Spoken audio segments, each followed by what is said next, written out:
Liturgia diária. Primeiro domingo do Advento. Primeira leitura, Isaías capítulo 2, versículos 1 a 5. Leitura do livro do profeta Isaías. Visão de Isaías, filho de Amós, sobre Judá e Jerusalém.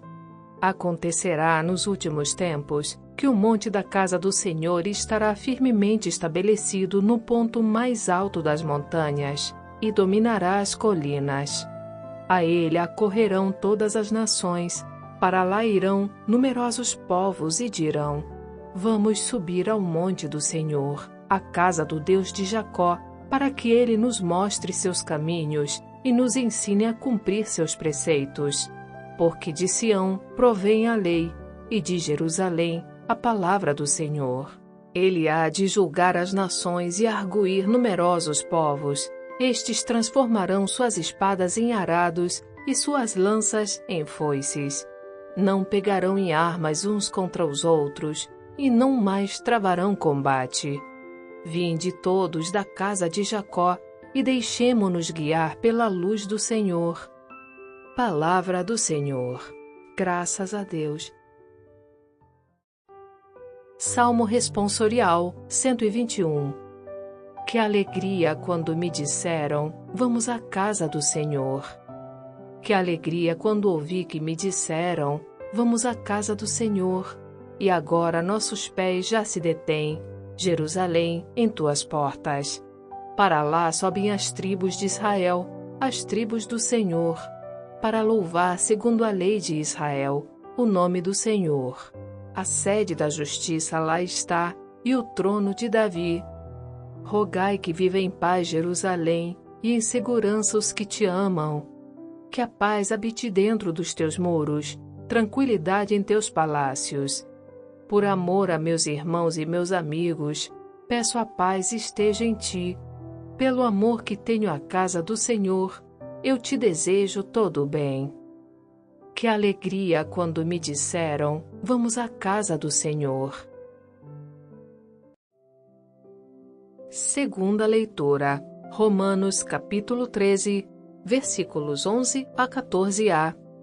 Leitura da carta de São Paulo aos Romanos. Irmãos, vós sabeis em que tempo estamos, pois já é hora de despertar. Com efeito, agora a salvação está mais perto de nós do que quando abraçamos a fé. A noite já vai adiantada, o dia vem chegando. Despojemo-nos das ações das trevas e vistamos as armas da luz. Procedamos honestamente como em pleno dia.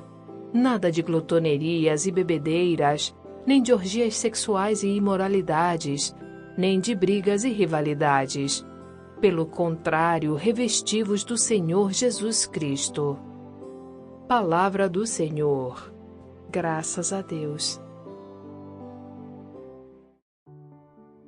Evangelho. Mateus capítulo 24, versículos 37 a 44. Proclamação do Evangelho de Jesus Cristo segundo Mateus. Naquele tempo, Jesus disse aos seus discípulos: a vinda do Filho do Homem será como no tempo de Noé. Pois nos dias antes do dilúvio, todos comiam e bebiam, casavam-se e davam-se em casamento, até o dia em que Noé entrou na arca. E eles nada perceberam até que veio o dilúvio e arrastou a todos. Assim acontecerá também na vinda do Filho do Homem. 2 homens estarão trabalhando no campo, um será levado e o outro será deixado. 2 mulheres estarão moendo no moinho, uma será levada e a outra será deixada. Portanto, ficai atentos, porque não sabeis em que dia virá o Senhor. Compreendei bem isso. Se o dono da casa soubesse a que horas viria o ladrão, certamente vigiaria e não deixaria que a sua casa fosse arrombada. Por isso também vós ficai preparados, porque na hora em que menos pensais, o Filho do Homem virá. Palavra da salvação. Glória a vós, Senhor.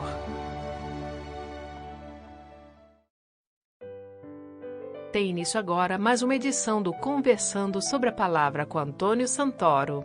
Oi pessoal, oi Sônia, tudo bem com vocês? Sejam muito bem-vindos a mais um programa Conversando sobre a Palavra. E antes de começar o nosso programa, como eu não posso deixar de fazer, eu peço que vocês deixem um like nos nossos vídeos, que vocês deixem um comentário nos nossos vídeos, qualquer comentário, gente, que vocês se inscrevam no nosso canal, que vocês compartilhem os nossos vídeos com outras pessoas, nos seus grupos das redes sociais, nos grupos da família, da igreja, do trabalho, dos amigos. Nos ajudem a divulgar o Vox Católica. Vocês são a nossa única e melhor propaganda. Pessoal, hoje a gente dá início a um novo ano litúrgico. Como nós vimos já, nós temos 3 anos litúrgicos diferentes, o ano A, o ano B e o ano C. Esse ano que se inicia hoje é o ano A. O ano A é marcado pelas leituras dominicais, principalmente do Evangelho de Mateus. Durante todo esse ano, nós vamos meditar na narrativa que esse apóstolo, que viveu tão próximo de Jesus, nos deixou. E também, pessoal, com o início desse novo ano litúrgico, nós também começamos um novo tempo. Até a semana passada, nós ainda estávamos no ano C e estávamos no tempo comum. Agora nós entramos no ano A e o primeiro tempo do nosso ano litúrgico é o tempo do Advento. O tempo do Advento, gente, ele é composto das 4 semanas que antecedem o Natal. Ele é um tempo que deve ser marcado pela reflexão, pela preparação do nosso coração para acolher a chegada de Jesus, que está prestes a acontecer. Existe uma leitura que pode ser encontrada no capítulo 3 do livro do Eclesiastes, que diz o seguinte: para tudo há um tempo, para cada coisa há um momento abaixo do céu. Tempo de amar, tempo de odiar, tempo de guerra, tempo de paz. Então, pessoal, o Advento é um tempo de esperança, é um tempo de expectativa do grande evento que está para acontecer, que é a vinda de Jesus no meio de nós. É nesse clima que deve começar o nosso novo ano litúrgico. É um tempo em que devemos nos preparar para receber Jesus, da mesma forma que a gente prepara uma casa para receber um convidado muito ilustre que está para chegar. Então, como Jesus não é um convidado que espera de nós a preparação de uma casa suntuosa, repleta de luxos, de comidas, de confortos, nós temos que pensar realmente no que é que Ele espera da gente, no tipo de preparação que nós devemos fazer na nossa casa para que nós possamos receber Jesus da melhor maneira possível. Nós devemos preparar a nossa residência interior para que possamos receber Jesus da melhor maneira. E como é que a gente pode fazer isso? Para a gente se preparar melhor, a gente deve ver o que ficou faltando, o que a gente não conseguiu realizar da melhor maneira no ano que passou. Nós precisamos refletir sobre o que ainda não estamos fazendo da melhor maneira que Jesus espera de nós. Olharmos como está o nosso perdão, por exemplo, para com os nossos irmãos. Como está a nossa compreensão, o nosso entusiasmo em progredir no conhecimento da Palavra de Deus. Tantas vezes aqui durante o ano eu falo para vocês lerem trechos maiores das Sagradas Escrituras, para vocês não se limitarem aos trechos que estão contidos na liturgia da missa de domingo. Essa também é uma grande preparação, a gente ler mais, a gente ter um contato maior com a Palavra de Deus. Nós precisamos ver também como é que anda a nossa compaixão com o nosso próximo, o que nós temos feito de bom para os nossos irmãos. Vejam bem, não é não fazer nada de mal, é fazermos algo de bom. Como é que anda a nossa compaixão? Como é que anda a nossa vida de serviço aos nossos irmãos? Como é que andam os nossos relacionamentos? Principalmente com aquelas pessoas que são mais próximas da gente, com a nossa família.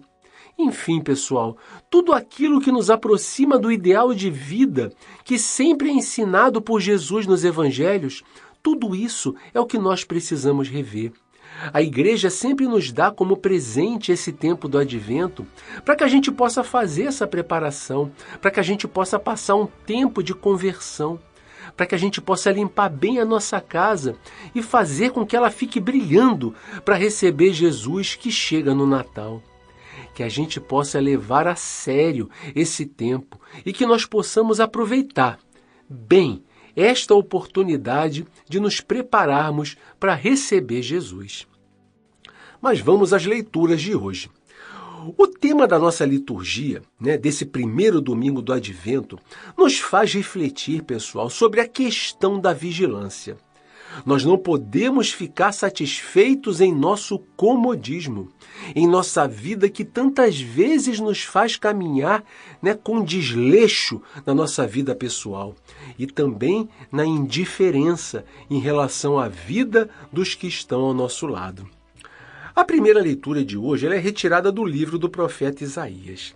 Nessa leitura, a gente vê o profeta narrando uma visão do final dos tempos, numa época sem uma data definida, onde todos os povos de todas as raças e nações vão ser atraídos a Jerusalém por Javé, em busca da salvação oferecida por ele. Este oráculo que nós ouvimos é uma profecia de paz universal, onde todos os povos vão ser reunidos em torno de Deus. Na visão de Isaías, o monte do templo, que é o monte do Senhor, ele ganha destaque. Ele é mencionado como o ponto mais alto das montanhas, mas não por ser fisicamente a montanha mais alta do mundo, mas por ser o lugar onde habita Deus. As pessoas são atraídas para esse lugar. Elas vêm de todos os lugares pela força da palavra de Deus. Elas querem conhecer, querem aprender a caminhar nos caminhos de Deus. O profeta, ele vê na palavra de Deus uma força que é irresistível, que vai atrair e reunir todos os povos ao redor de Deus. E, gente, na medida em que as pessoas escutam esse chamamento feito por Deus através da sua palavra, na medida em que elas aprendem a caminhar verdadeiramente através dos ensinamentos que a palavra de Deus dá a eles, automaticamente vai ocorrer uma transformação do mundo ao seu redor, onde os conflitos e as divisões entre as pessoas vão se desfazendo, vão perdendo a sua importância, porque algo muito mais valioso foi descoberto. O profeta diz também que os povos transformarão suas espadas em arados e suas lanças em foices. Não pegarão em armas uns contra os outros e não mais travarão combate. O que o profeta quer dizer para a gente é que quando assumimos o compromisso com Deus, quando escolhemos escutar, aprender e colocar em prática os seus ensinamentos, nós compreendemos que as armas não são mais necessárias e que o que é investido nelas pode ser transformado em instrumentos de trabalho que vão ser úteis para gerar paz e justiça para todos. Gente, que bom seria se o nosso mundo conseguisse enxergar essas coisas. Gente, o encontro com Deus sempre vai ser fator gerador de paz e harmonia para as pessoas. E quando nós levamos esse entendimento para um nível mais alto, para um nível que deixa de ser apenas pessoal, individual, e passa a ser um nível comunitário, esse encontro vai ser um fator gerador de harmonia e de entendimento entre os grupos. E levando em um nível mais alto ainda, ele será fator de gerador de harmonia e de entendimento entre os povos. É uma visão que parece utópica para a gente, mas esse precisa ser o nosso objetivo como cristãos, como pessoas que acreditam na palavra de Deus. Que narração linda é essa de Isaías! Mas na prática a gente vê que o nosso mundo ainda está muito longe disso. Esse é um processo que exige um engajamento, primeiramente das pessoas, exige um engajamento individual, um engajamento particular de cada um de nós. E depois, a partir de cada um, esse processo vai se expandindo ao nosso redor, contagiando aqueles que estão ao nosso lado até que consiga atingir a todos. Esse é o objetivo. Esse sonho de Isaías começou a se realizar exatamente com a vinda de Jesus, que é a própria palavra de Deus que se encarnou e veio ao mundo, para que as pessoas, através da sua escuta e do seu acolhimento, pudessem obter uma proximidade maior com Deus. Cabe a gente, de maneira voluntária, optar por escutar, por conhecer, por compreender e por praticar a palavra de Deus que nos foi transmitida por Jesus. Nós escutamos essa palavra o ano inteiro. Muitos trechos nós sabemos de cor. Mas nós precisamos viver essa palavra no nosso dia a dia, nos nossos relacionamentos. É através desse engajamento, dessa opção voluntária de cada um de nós, que o sonho do profeta vai se realizar plenamente. Essa nossa opção precisa nos colocar permanentemente num estado de vigilância, não de vigilância passiva de quem fica olhando o tempo passar, mas de uma vigilância ativa que nos retire do nosso comodismo, que nos transforme interiormente e que nos faça ir ao encontro desse Monte Santo de Deus, para nos aproximarmos cada vez mais dele e para que procuremos conhecer a Deus de maneira mais profunda, de maneira mais íntima. Pessoal, o que é que nós estamos fazendo para conhecer Deus de maneira mais íntima? O quanto a sua palavra tem transformado a nossa vida? Será que ela entra por um ouvido no domingo e sai pelo outro no final da missa? Se for assim, não adianta, gente. Nós precisamos levar os ensinamentos do Evangelho para a nossa vida diária, para a nossa vida pessoal. Nós precisamos vivenciar o que Jesus nos ensinou. Não basta apenas ouvir, não basta apenas rezar, não basta apenas nós vivermos uma vida ritualística, uma vida que se compromete apenas em participar de celebrações, em decorar orações, em ir a procissões, em rezar um sem número de fórmulas que nós decoramos durante a vida. Nós precisamos nos engajar na vivência prática dos ensinamentos de Jesus. Todo o resto, toda a teoria, é só uma maneira de nos fazer entender e compreender essa palavra. Mas o importante é vivenciar. Então, pessoal, estejamos vigilantes para que em cada momento da nossa vida nós vivenciemos, nós transformemos a nossa vida, nós transformemos aquele momento num ato onde nós fazemos aquilo que Jesus espera de nós. A nossa segunda leitura de hoje, ela é retirada de um trecho da carta de São Paulo aos Romanos. Pessoal, essa carta, ela foi escrita por volta do ano 57 depois de Cristo. No momento em que Paulo escreve a carta, ele está na comunidade de Corinto, na sua terceira viagem missionária, já fazendo planos de expandir a sua atividade missionária na direção do Ocidente. Paulo planeja viajar até a Espanha, fazendo uma passagem pela comunidade de Roma. E nessa carta que ele escreve para eles, ele menciona os problemas que estavam causando preocupação a ele. Nessa época, gente, já era grande a tensão que existia entre as comunidades cristãs, que eram de origem judaica, aquelas que se transformaram do judaísmo para o cristianismo, e as comunidades cristãs de origem pagã, aquelas que não passaram pelo judaísmo, mas que se tornaram cristãs a partir de uma religião pagã anterior. Existia uma real possibilidade de ocorrer uma cisão entre elas, um racha mesmo.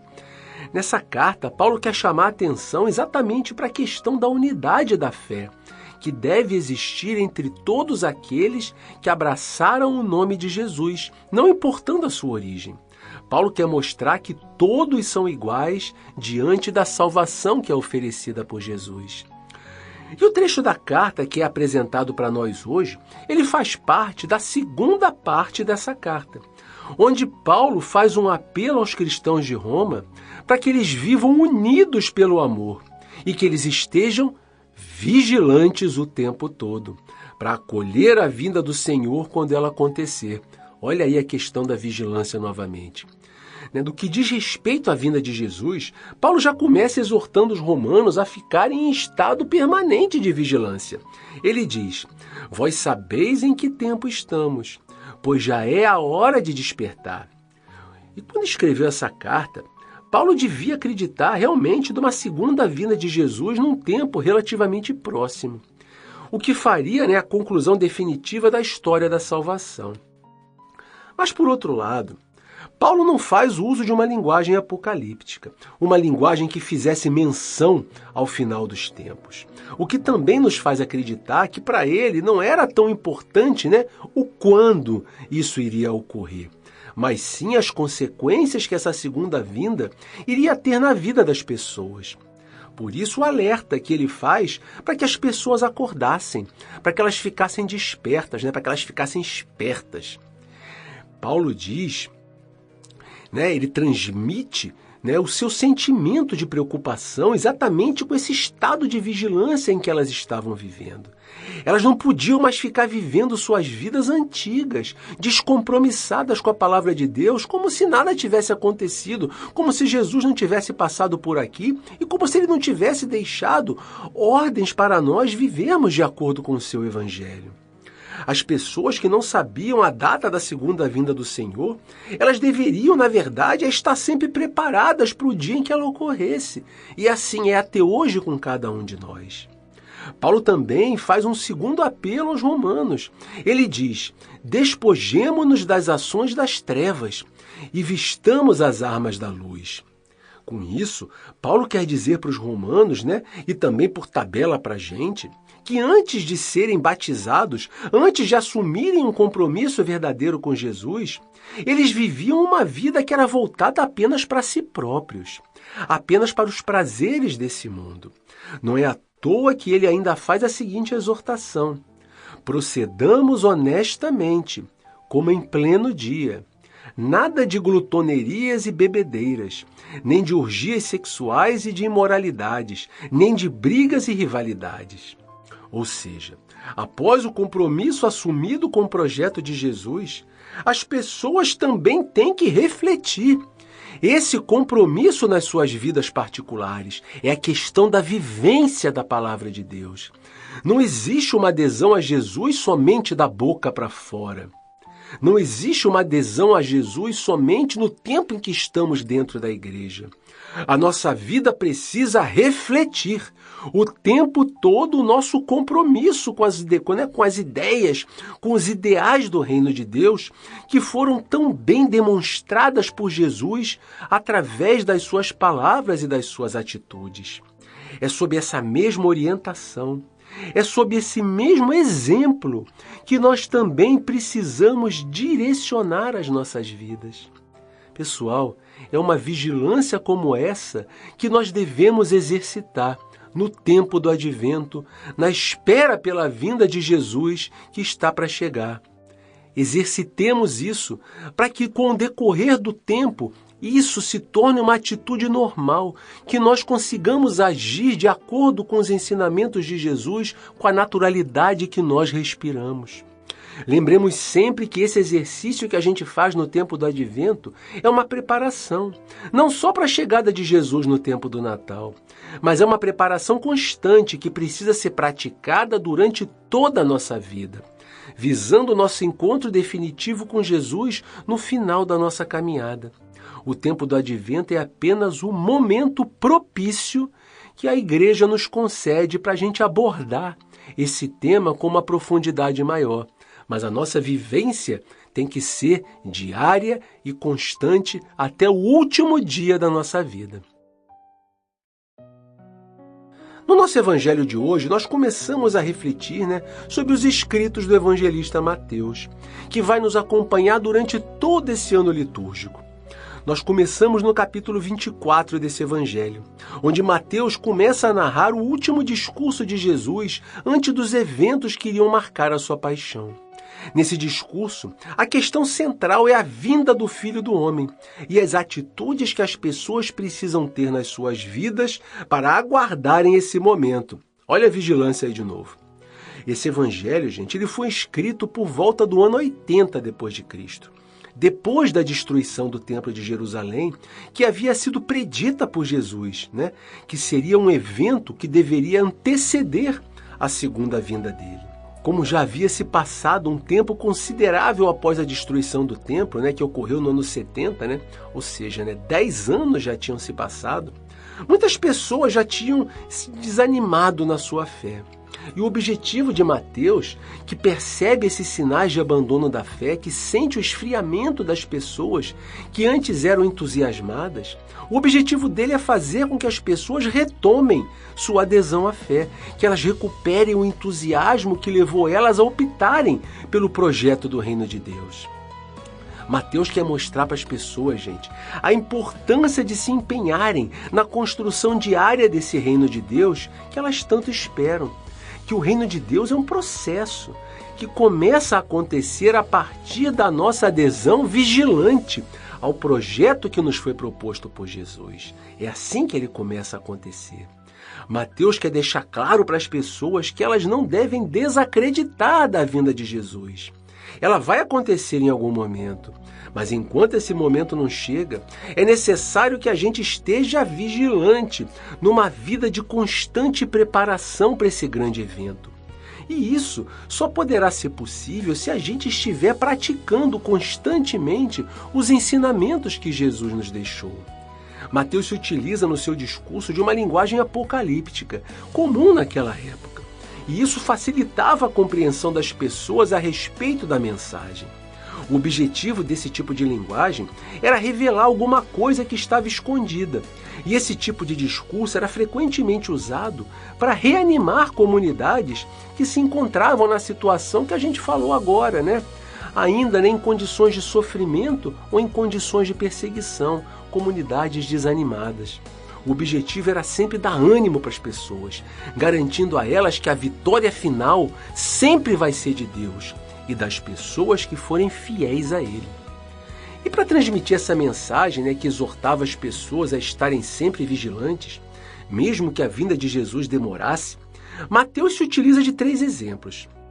No primeiro, ele mostra que na época de Noé, as pessoas viviam suas vidas de maneira totalmente descompromissadas, preocupadas apenas com seus interesses pessoais, quando de repente recaiu sobre elas o dilúvio, que pegou todo mundo de uma maneira que eles não esperavam, não deu chance de defesa para ninguém.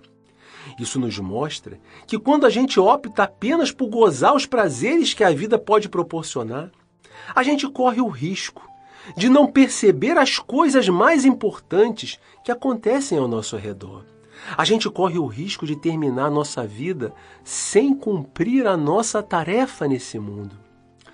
No segundo exemplo, Mateus nos coloca diante das realidades do nosso trabalho cotidiano. No exemplo dado por ele cita 2 atividades muito presentes na vida das pessoas daquela época: a vida agrícola e o processo de moagem do trigo. Nosso trabalho é algo importante, mas ele não pode nos ocupar ao ponto de fazer a gente negligenciar o nosso compromisso com os valores do reino de Deus. Os valores do reino de Deus têm que estar sempre acima de tudo, inclusive do nosso trabalho. Apesar das nossas atividades cotidianas, a gente precisa estar sempre vigilante, de maneira que nós possamos viver a nossa vida normalmente, mas sempre com o foco voltado para o reino de Deus, para os seus valores, para as coisas importantes que Jesus nos ensinou. E o terceiro exemplo que Mateus cita é o do dono de uma casa, que dorme e deixa a casa vulnerável para a ação de um ladrão. Com esse exemplo, a gente precisa aprender que nós não devemos nos distrair ao ponto de deixarmos a vinda do reino de Deus nos pegar desprevenidos, despreparados. Nós não podemos dormir nem cochilar nesse sentido. Percebam, pessoal, que em todos os exemplos está sempre presente a questão da vigilância. A mensagem fundamental do nosso evangelho de hoje, ela quer deixar para a gente que os cristãos precisam estar sempre preparados para a vinda de Jesus. Essa vinda pode ocorrer a qualquer momento e não pode pegar a gente desprevenido, pessoal. E a vigilância, estar vigilante, é a única maneira da gente se manter constante, em constante preparação, em constante estado de atenção para isso. Nós não podemos deixar que os bens e os valores desse mundo nos distraiam, ao ponto de nos desligarmos do evento mais importante da nossa vida, que é o nosso encontro definitivo com Jesus. Nós não devemos viver obcecados com esse mundo, nem fazer dele a prioridade da nossa vida.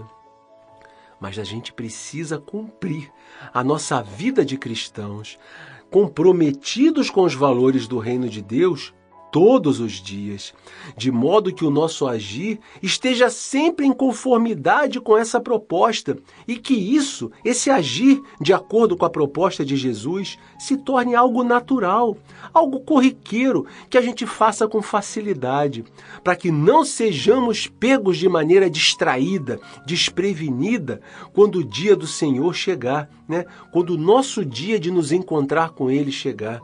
E esse dia para nós pode ser o nosso último dia aqui na Terra, o dia da nossa morte. Pessoal, para encerrar, e falando de uma maneira mais prática, o que nós devemos ter bem claro é que se Deus nos chama, se sentirmos esse chamado, se Ele nos desafia a assumir uma missão, e isso não precisa ser algo extraordinário, mas pode ser um momento quando sentimos aquele ímpeto de fazer a coisa certa na nossa vida. Mas a gente logo desiste e prefere ficar na nossa vida cotidiana acomodada, A gente está perdendo a oportunidade de dar significado à nossa vida. Nós estamos caminhando na direção contrária daquela que vai nos fazer encontrar Jesus. E se Jesus, por outro lado, vem ao nosso encontro, nos convidando a partilhar alguma coisa com os nossos irmãos mais necessitados, mas eu prefiro optar pelo meu egoísmo ou por uma atitude de avareza, eu também estou perdendo outra oportunidade de caminhar em direção ao encontro de Jesus. Eu também estou me desligando da importância desse acontecimento. Eu também estou agindo da mesma maneira que os contemporâneos de Noé, da mesma maneira que os agricultores que foram citados por Mateus, e com o mesmo desleixo do dono da casa que dorme sem se preocupar com a vinda do ladrão. Pessoal, sejamos pessoas vigilantes. Demos importância à vivência da palavra de Deus. Prestemos atenção nas nossas celebrações. Leiamos a palavra de Deus. Participemos dos nossos rituais na igreja. Mas que todos eles sejam apenas formas de nós absorvermos os ensinamentos de Jesus, para que quando nós estejamos no nosso dia a dia, na nossa vida diária, nos nossos relacionamentos mais corriqueiros, nós consigamos colocar em prática aquilo que nós aprendemos de Jesus. Um grande abraço para vocês e até o nosso próximo programa. Obrigada, Antônio. Obrigado, ouvinte. Tenha uma boa semana e que Deus abençoe a todos.